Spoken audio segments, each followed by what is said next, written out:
सरकार कहीं ना कहीं इस राज्य के लिए दिखाने का उनका दांत अलग है, खाने का मान्यताओं की, आदिवासी आस्थाओं की ताक को ध्यान ना रखते हुए आप आगे बढ़ जाते हैं। इस राज्य को नीति नियम बनाकर दे रहे हैं पर्दे के पीछे से। वास्तव में नियम बनाने का अधिकार तो विधायिका के पास है, लेकिन उनको एक ड्राफ्ट बनाकर उनके जो IAS है वो देते हैं। राशि जमा किया, क्या करना भी एक अपराध है, तो उनको उस अपराध से रोकने के लिए पुलिस सरकारी पदों पर है। जिन लोगों पर इस राज्य को, इस देश को संवारने का जिम्मा है, वे लोग भी बिल्कुल घोर असंवेदनशील था। वो मानवता उनका कहीं नहीं दिखा। अगर वो मानवता जरा सा भी दिखाती तो आज ये स्थिति उनकी नहीं होती। उसका भी गंभीर है, क्रिटिकल कंडीशन में है, लेकिन जब तक सांसें हैं तब तक आस है, और सांसें हैं यानी संघर्ष है। तो निसंदेह हम प्रार्थना करते हैं कि कोई अनहोनी ना हो और वो स्वस्थ हो।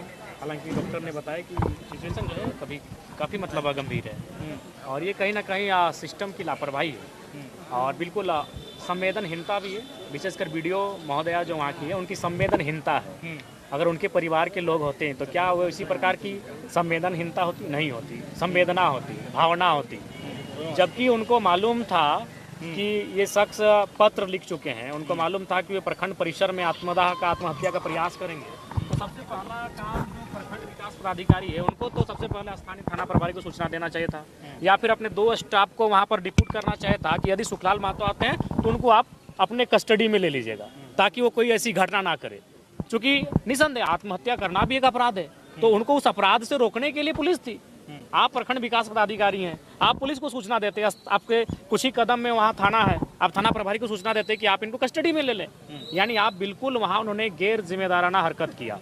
उन्होंने बिल्कुल अपना जो उनका मानवता था, वो मानवता उनका कहीं नहीं दिखा। अगर वो मानवता जरा सा भी दिखाती तो आज ये स्थिति उनकी नहीं होती।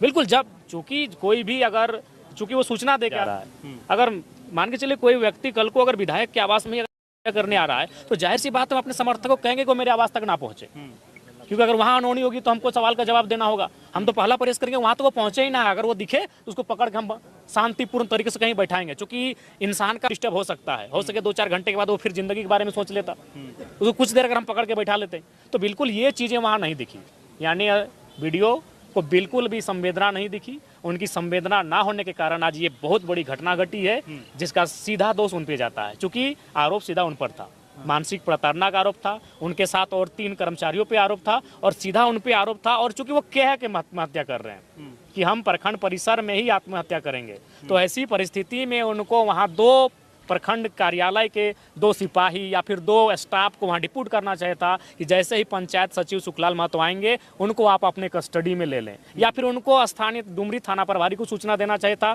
कि अमुक शख्स जैसे आएगा आप उनको गिरफ्त में ले लें। 4 घंटा बैठा के रखते, 4 घंटा के बाद जाहिर सी बात है उनके दिमाग में परिवर्तन होता, लेकिन ये चीज़ें वहाँ नहीं दिखी। इसका मतलब ये स्पष्ट है कि जो लोग सरकारी पदों पर है, जिन लोगों पर इस राज्य को, इस देश को संवारने का जिम्मा है, वे लोग भी बिल्कुल घोर असंवेदनशील हो चुके हैं। ऐसी नौबत क्यों आई जयराम जी, क्या लगता है? टीम गठन किया गया है, कितनी उम्मीद? देखिए, निसंदेह आज जिस प्रकार से ये किसी एक ब्लॉक का नहीं है, झारखंड के लगभग हर एक ब्लॉक का विषय है कि आज ब्लॉक में जो है जिस प्रकार की व्यवस्था है। कुछ दिन पहले ही आपके गिरिडीह जिला में एक ब्लॉक में सीधे पथराव ही हुआ था, BDO और CO की गाड़ी पे खूब जोरदार तोड़फोड़ हुआ था, जनता ने ये किया था। तो ये चीज़ें स्पष्ट कर रही हैं कि आज सरकार को, मैंने विधानसभा का जो बजट सत्र था उसमें भी मैंने कहा था कि जनता आपके बजट को नहीं समझ रही है कि आप कितना बजट दे रहे हैं, क्या नियम यहाँ बैठ के बना रहे हैं, कारा के लिए नियम बना रहे हैं या शिक्षा के लिए या स्वास्थ्य के लिए। जनता थाना को समझती है, जनता ब्लॉक को समझती है, जनता अंचल को समझती है। वहाँ अगर आप करप्शन को दूर कर लेते हैं, वहाँ अगर आप रिश्वत और घूसखोरी को दूर कर लेते हैं, तो झारखंड को जनता स्वर्ग मानेगी। और मैंने चेताया भी था बजट सत्र के दौरान, लेकिन आज सरकार निरंकुश है। ब्लॉक पे वो निरंकुश है, आज थाना पे निरंकुश है, आज वो अंचल पे निरंकुश है। उसी का कारण है कि इस प्रकार की घटनाएं घट रही हैं। और निसंदेह मैं तो स्पष्ट कहता हूं, अब यहाँ से जाने के बाद मैं व्यक्तिगत तौर पर मैं जो जितने भी मेरे विधानसभा के अंतर्गत प्रखंड है, उनमें जितने भी स्टाफ कार्यरत हैं, मैं उनके तमाम कुंडली को खंगालूंगा। और जिनमें भी हमें जरा भी संदेह होगा आय से अधिक संपत्ति का, जिनमें हमें जरा सा भी संदेह होगा कि उन्होंने गलत तरीके से कुछ धनराशि जमा किया है, हम फौरन, जिस प्रकार हमने माननीय मंत्री महोदय को पत्र लिखा है, हम SCB को पत्र लिख पर उन पर कार्रवाई करने, उन पर जांच करने के लिए हम कहेंगे।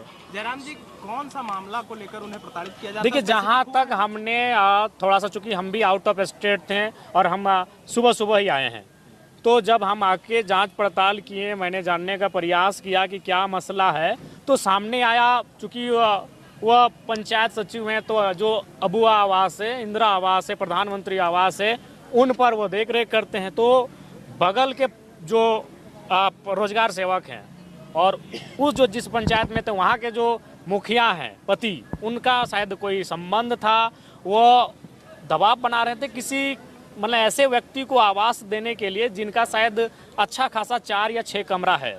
तो ये बुजुर्ग आदमी लोग थोड़ा सा पैसे लोभ का लालच बहुत कम करते हैं। इन्होंने स्पष्ट कह दिया कि ये प्रोटोकॉल का उल्लंघन है, उनका अच्छा खासा इनकम होता है, उनके पास ऑलरेडी पहले से आवास है। इस तरह के मामले आए और चूंकि एक मामला सामने जो आ रहा है ये आ रहा है कि वहाँ पर मतलब प्रखंड के लोग जो डाटा ऑपरेटर अपना बैठा के रखे हैं, बीडीओ सीईओ, उन लोग क्या करता है कि इनडायरेक्ट रूप से एक उगाही करने का वो लोग काम करते हैं।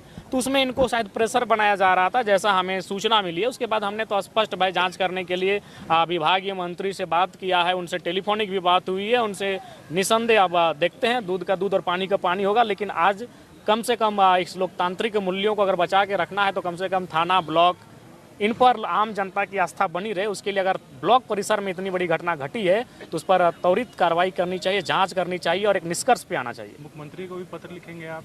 नहीं, देखेंगे, जब इनसे नहीं होगा तो निसंदेह लिखेंगे। चूंकि ये ब्लॉक का मामला है, ब्लॉक ग्रामीण विकास का मामला है, तो मैंने ग्रामीण विकास विभाग की जो मंत्री हैं हमारी दीदी दीपिका सिंह पांडे जी को, मैंने रात के लगभग 2:30 से 3 बजे के बीच पत्र लिखा है। मैंने रास्ते में ही पत्र को लिखा है। निसंदेह वो हमारा रूट ही है, आंदोलन हमारा रूट ही है। आज लगातार हम लोग आंदोलन में हैं भी, लेकिन चूंकि अभी हम लोग उस जगह पर हैं जहां हम लोग अपनी कलम की ताकत से भी बात कर सकते हैं, तो इस लिहाज से हमने अपनी कलम का इस्तेमाल किया है। हमने विभागीय मंत्री को सचेत किया है, मुख्य सचिव और गिरिडीह जिला के उपायुक्त को भी मैंने सूचना दी है।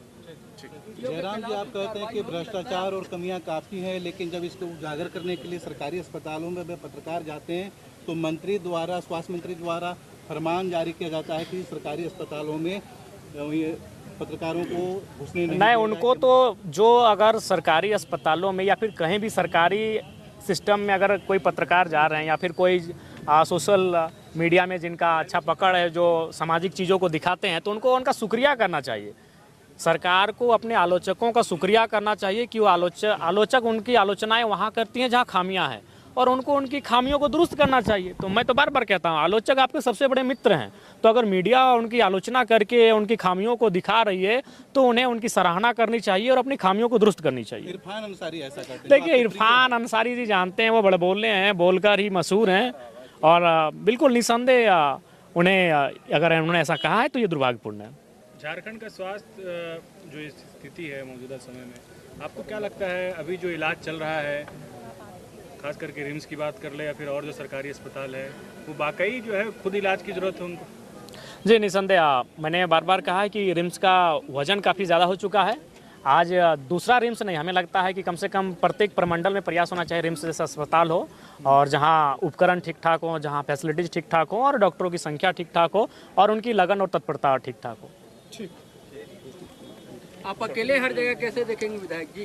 देखिए, ये तो आपका भी कहना बहुत उचित सवाल है आपका, लेकिन प्रयास है, चूँकि अभी यंग है, एनर्जेटिक है, ऊर्जा है, वही ऊर्जा है जो हमें यहाँ तक कभी डुमरी, कभी रांची, कभी हजारीबाग, कभी चतरा तक लेके जाती है, और लोगों की दुआएं हैं, उन दुआओं में ताकत है।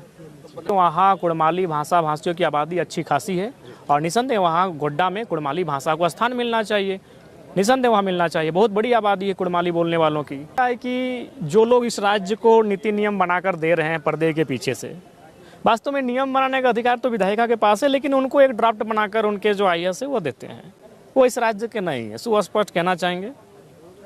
वह उत्तर प्रदेश, बिहार से विशेषकर ज़्यादातर ताल्लुकात रखते हैं, तो उनको इस राज्य की समझ नहीं है, ना इस राज्य की भौगोलिक दशा को जानते हैं, ना यहाँ इस राज्य की वो व्यवस्थाओं को जानते हैं, ना परंपराओं को जानते हैं। तो वो नीति नियम वो क्लियर ही नहीं कर पा रहे हैं कि ये जो भाषा को अब लेकर आ रहे हो कैसे लेके आएंगे। सरकार की तरफ से अभी कहा गया कि अभी हम लोग इस पे फीडबैक ले रहे हैं, क्या फीडबैक का सवाल नहीं है। सरकार जानती है कि उनके पास एक तगड़ा समीकरण है चुनाव जीतने का, वो मनमानी कर रही है।